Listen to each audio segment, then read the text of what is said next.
नमस्कार। आज का हेल्थनामा उन पेरेंट्स के लिए बहुत उपयोगी है जिनके बच्चे स्कूल जाते हैं। उन पेरेंट्स के लिए भी ज़रूरी है जिनके बच्चे 2 साल से कम उम्र के यानी बहुत छोटे हैं, क्योंकि आज का एपिसोड छोटे बच्चों को समर्पित है। उन्हें कोविड संक्रमण से कैसे बचाया जाए और अगर इन्फेक्शन हो गया तो उनकी देखभाल कैसे करें। पेरेंट्स के साथ साथ टीचर्स को भी ये जानना ज़रूरी है कि कोविड महामारी के बीच बच्चों को कैसे हैंडल किया जाए, क्योंकि अब एक्सपर्ट्स भी मान चुके हैं कि कोविड के डर से लंबे समय तक स्कूल बंद नहीं रखा जा सकता है। तो हमने डॉक्टरों से बात की कि बच्चे इस इन्फेक्शन के लिए कितने वल्नरेबल हैं और संक्रमण के बाद उनकी देखभाल कैसे की जाए। प्रस्तुत है डॉक्टरों द्वारा दी गई जानकारी पर आधारित हमारा ये हेल्थनामा। स्कूल खुले हुए हैं, कोविड का नया वेरिएंट स्कूल तक पहुंच गया है, पेरेंट्स डरे हुए हैं, टीचर्स घबराए हुए हैं और डिजास्टर मैनेजमेंट ने कहा है कि स्कूल खुले रहेंगे। सरकार इस पसोपेश में है कि स्कूल बंद करें या खोलें। एक्सपर्ट्स की भी अलग अलग राय है। ज़्यादातर एक्सपर्ट कह रहे हैं कि नहीं, पढ़ाई का बहुत नुकसान हो चुका है पहले ही, तो बंद करना कोई फायदेमंद नहीं है। एक डॉक्टर के नाते आपका क्या कहना है, इसमें क्या राय है? जहाँ तक कोविड का सवाल है, लास्ट 2-3 साल में हमने देख लिया है कि बहुत सारे वेरिएंट्स आ चुके हैं, आगे भी बहुत सारे वेरिएंट्स आते रहेंगे। सिवियरिटी में चेंजेस आए हैं। जो सेकेंड वेव हमारा था वो बहुत सिवियर था। सो कॉल्ड थर्ड वेव जिसे हम कह रहे हैं वो उतना सिवियर नहीं था। अभी जो केसेस आ रहे हैं वो भी बहुत माइल्ड केसेस आ रहे हैं, बहुत सिवियर नहीं आ रहे हैं।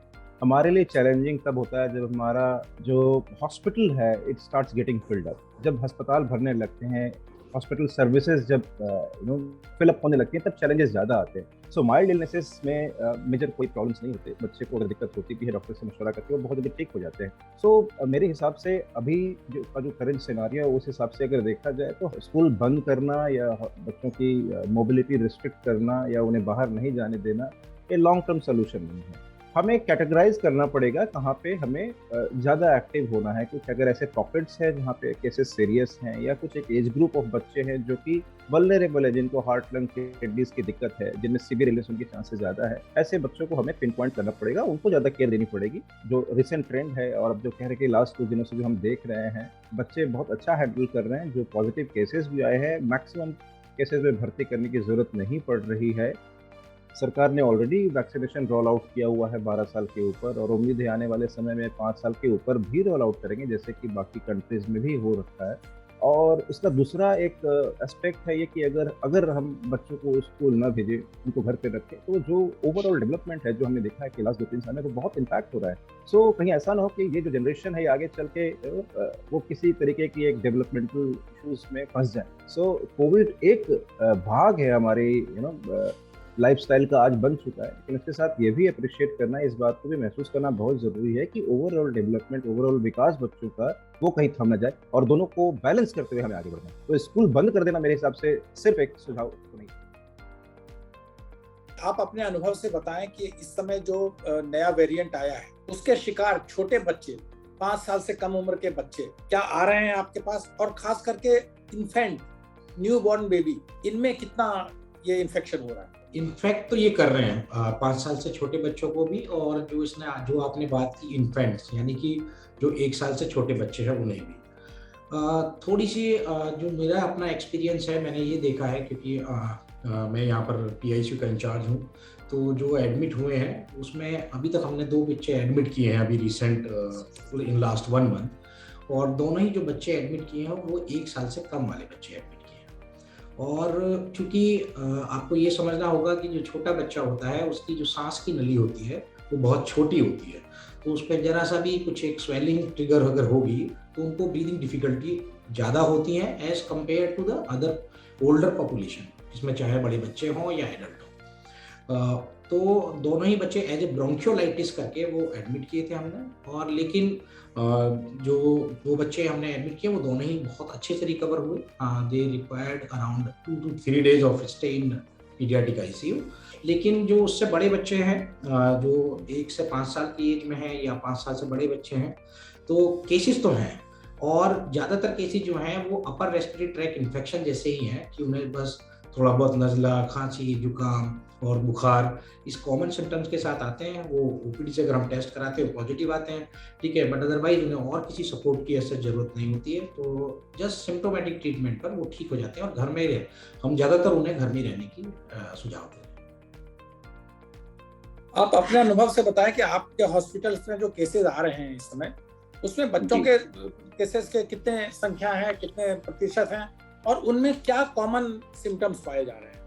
मैं पीडियाट्रिशियन तो नहीं हूँ, लेकिन फिर भी जैसा कि हमारे यहाँ बच्चे एडमिट हो रहे हैं, 12 साल के कम बच्चों की बात करें हम, तो बच्चे एडमिट तो हो रहे हैं, बहुत सारे बच्चे एडमिट हो रहे हैं बिकॉज ऑफ पेरेंट्स एंजाइटी, लेकिन कोई भी सीवियरिटी नहीं है। 1-2 बच्चों को बस थोड़ी ब्रीदिंग डिफिकल्टी, जैसा कि मेरे पीडियाट्रिशियन से बात हो रही थी, तो 1-2 बच्चों को ही बस ब्रीदिंग डिफिकल्टी है, 2-4 बच्चों को आउट ऑफ 50-60, तो उसमें भी nebulization and symptomatic treatment and bronchodilators वगैरह देने के बाद बेटर है। कोई भी सीवियरिटी एज सच नहीं है कि सैचुरेशन लेवल डिप नहीं हो रहा है, कोई ऐसी मोर्टेलिटी की बात अभी तक नहीं आई है इस वेव में। 5 साल के बच्चों को और 5 साल के बच्चों से ऊपर को, जिनके बारे में कहा जाता है कि नेचुरल इम्यूनिटी होती है, जिनको बहुत ज्यादा जरूरत नहीं है, क्या इसमें वैक्सीनेशन की जरूरत है?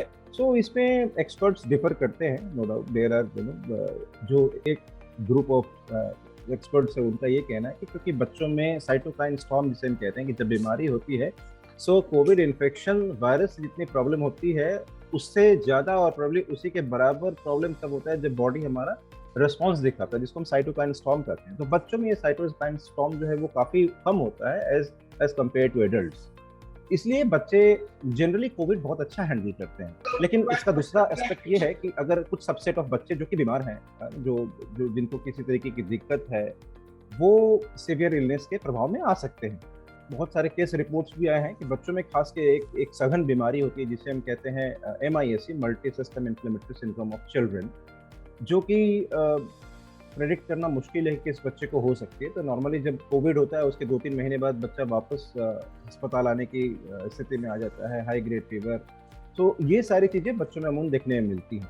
हमें अपने डेमोग्राफी के हिसाब से हमें ये देखना पड़ेगा कि हम सारे बच्चों के लिए रोल आउट करना चाहते हैं या फिर कुछ स्पेसिफिक बच्चे हैं पहले जिनको कि हार्ट लंग किडनी के या कुछ ऐसी बीमारियां जो कि ग्रसित हैं उन पे रोल आउट करना चाहते हैं। तो मेरे हिसाब से अगर केसेस बढ़ते हैं तो हम फोकस्ड वैक्सीनेशन की तरफ जा सकते हैं रादर देन गोइंग कि हम यूनिफॉर्मली सारे बच्चों को दे सके। स्पेशली हमें उनको जरूर ध्यान देना होगा जो कि बीमार हैं, जिनको जन्म के समय कुछ दिक्कत हुई थी या आगे चल के वो ऐसे कुछ बीमारी से ग्रसित हैं, तो उन पे ज़्यादा फोकस रखना पड़ेगा एंड धीरे इन स्टेजेस फिर हमें धीरे धीरे उसको रोल आउट करना।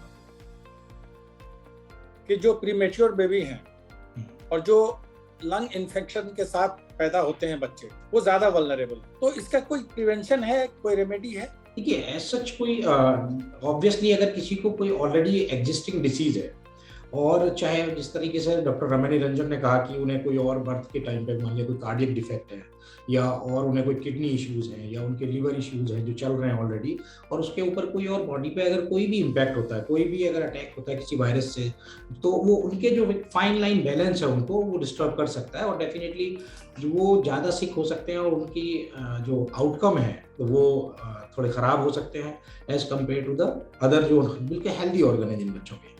आप अब इसमें बात कर रहे हैं जो प्री मैच्योर बच्चे पैदा होते हैं जिनके लंग्स में इश्यूज होते हैं और लंग इश्यूज के साथ में अगर आगे वो बढ़ रहे हैं, वो ऑलरेडी आप ये समझ सकते हैं कि वो ऑलरेडी 100% लंग कैपेसिटी के साथ नहीं जी रहे हैं, तो ऑलरेडी वो आइदर जो भी आप कहें कि इसमें 80% लंग कैपेसिटी के साथ, 60% के साथ, 40% के साथ दे सर्वाइविंग, ठीक है। और ये जो वायरस है ये प्रीडोमिनेंटली ये आपके लंग को इम्पैक्ट करता है, तो जो भी रिमेनिंग लंग पार्ट है अगर वो भी अगर कोविड की वजह से इम्पैक्ट हो जाएगा तो ऑब्वियसली उनके लिए तो बहुत दिक्कत होने वाली है।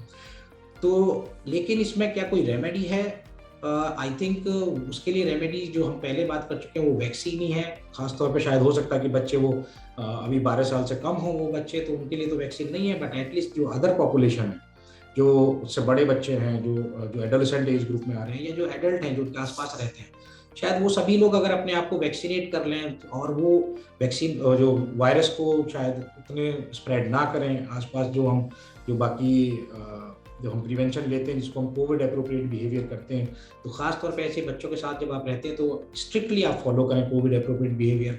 उनको अननेसेसरली इस प्रॉब्लम में वो लैंड अप हो, इस चीज़ का हमें ध्यान रखना पड़ेगा। इस समय साधारण फ्लू भी बहुत फैला हुआ है।